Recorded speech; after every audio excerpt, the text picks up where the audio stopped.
Dress পরে লাফালাফি হয়, ছেলেদের সাথে যুদ্ধ হয় আমার তখন, ওটাও একটা গৃহযুদ্ধ, মানে ছেলেরা একদল আমি আরেক দল। ব্রাজিল।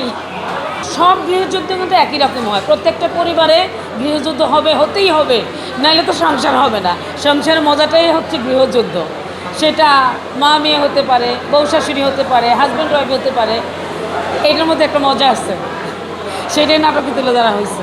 ভীষণ মোহিনীর কাছে তো এনজয় করার মতোই, ও যাই করাক এনজয় করি আমরা। সব গুণী অভিনেতা অভিনেত্রীরা ছিলেন তো, কাজটা যে মানে আমাদেরকে যখন একটু বুঝিয়ে দেওয়া হয় তখনই আমরা কীভাবে করে ফেলি। আসলে সবই তো গুণী অভিনেতা অভিনেত্রী, অতটা কষ্ট করতে হয় না, ওনাদের সাথে সাথে থেকে এগিয়ে যাওয়া। হ্যাঁ, ব্যস্ততা তো আছে, ঈদের ছুটি কাটাচ্ছি, এখনও কাটাচ্ছি, বাট আমি 10 তারিখের পর থেকে কাজ করছি।